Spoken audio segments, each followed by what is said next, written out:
Hey, what's up, YouTube?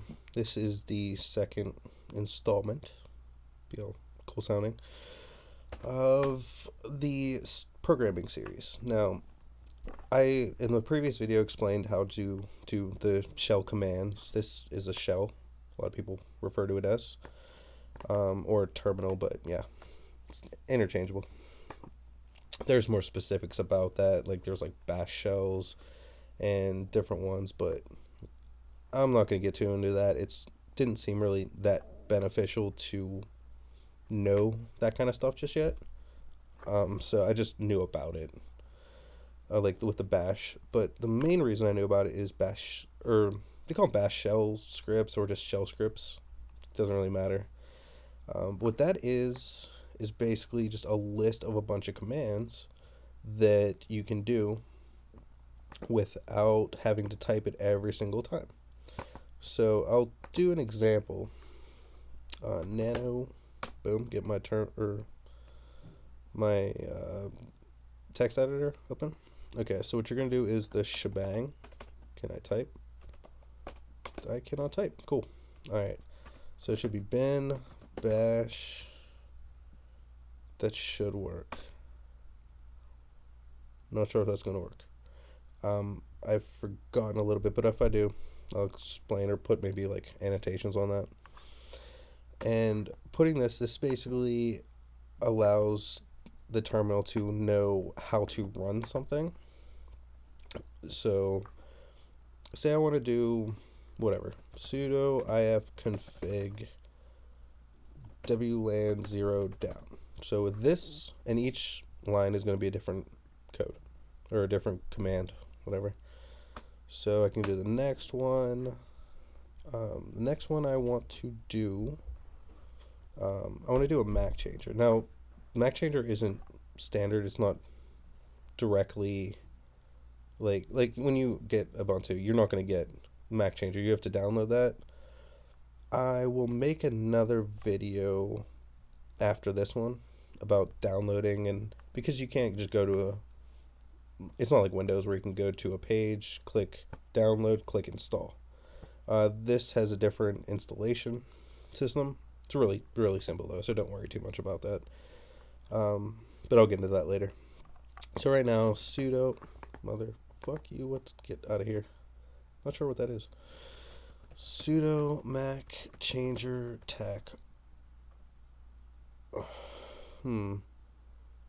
tac m, I think. Let's do XX, XX, XX. It's 6 of these, I know that. XX, XX, XX. Okay, so I'm changing my MAC address to this. That should work. And then sudo ifconfig lan 0 up. That should work. Let's see what happens. And then Control O. And yeah, all I did was basically just put this interpreter here. I think that's what it's called. Interpreter? Whatever. And then I put a bunch of commands. Simple. And I saved that all as a file. And let's see, the file's name is going to be mac change. So sh, I think you need to save sh as like a shell script. Okay, and then exit out. So ls, where's my dude? What the hell did it not save? Oh, back there, it's right there. Okay, now there's gonna be an error here, and I'll show you why in a second. Now can I just? I think I just have to do that. I don't know if I could just type it in. I don't think I can. Nope, can't. Type in this, the period / and then whatever it is, .sh, mac change. Oh, I only use one, see? Go up, scroll over, boom. There we go. Permission denied. Now I put the sudo and everything, see? Cat, mac change, tag, or yes, whatever there. See, I put the sudo in here, but to run this entire thing, I need to change the permissions. So that's our next step. Clear that out. So what you're gonna do to change permissions, chmod. Actually, that might tell you. Hold on. let's do that again. Mac change sh. No, it doesn't tell you. Dicks. Oh my god, dicks. Okay. Chmod change whatever, modify, I guess. Now 777. This is a little confusing. Just put this for now. Mac, and then do the file you want to do. Mac change sh. Okay. So like I think it's change mod or change modify, whatever. I forget what that actually means. I'm probably completely wrong about that. But I know with the sevens, one of them's gonna be reading, and then the number two is gonna be for like writing. I'm sure I got these backwards, but there's 1, 2, and 4, and one's reading, one's writing, one's executing. So if you want to be able to do all three, you're gonna put a 7 because 1 plus 2 plus 4 is 7, and then you put three of them because for three different types, I think, of like groups, like your guests, your root user, your administrators, things like that. So that's why you put sevens. Boom. That means everybody can use it. So enter that. Then we get to ls, should be green. So now it's executable for everyone. So let's do the run this program at Mac change sh.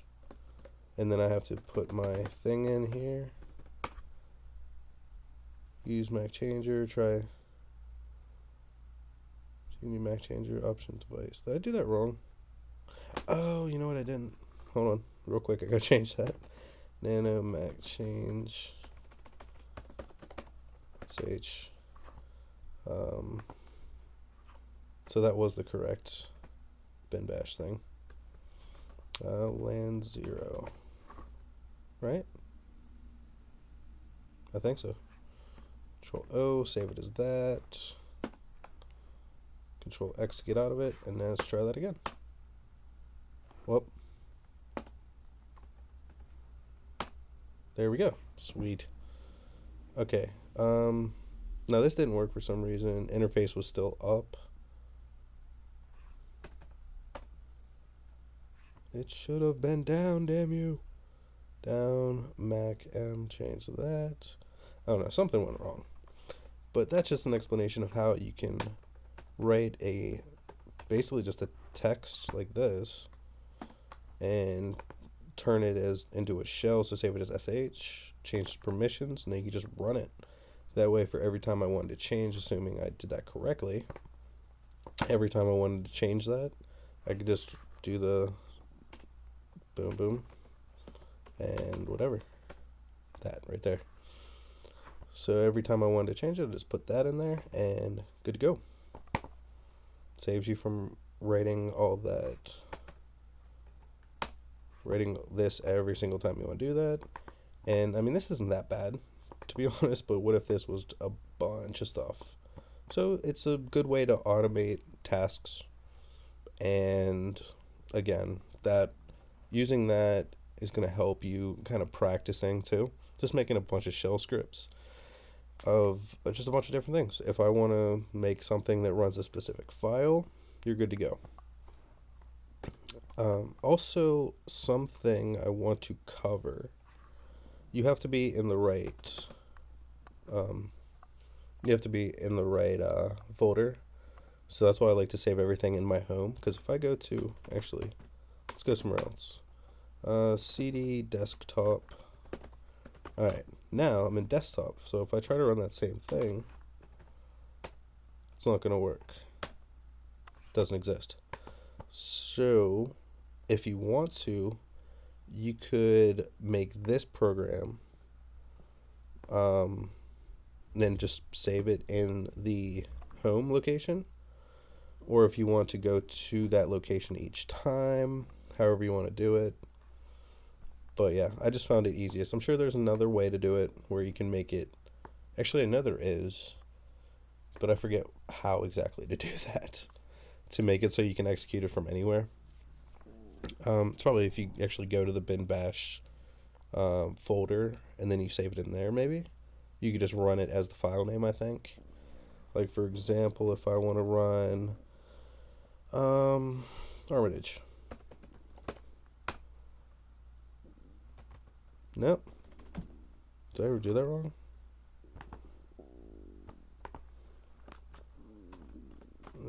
Maybe it's a bad example. Say we want to run Python. Let's do that. See, it goes directly into Python. I didn't have to go into a different folder for it or anything like that. But yeah, so that's your shell scripts. You can essentially automate tasks with it. And you can have it for something where if you want to maybe like send it out to like a friend's computer and have it automatically run or something like that. Whatever. Have fun with it. You can do a bunch of different stuff with it. And yeah, so that's, I guess, second episode. Next episode, I guess I will get. I don't remember what I'm going to get into, but I don't know. You'll find out. All you have to do is just look for it. All right. Later, YouTube. Peace.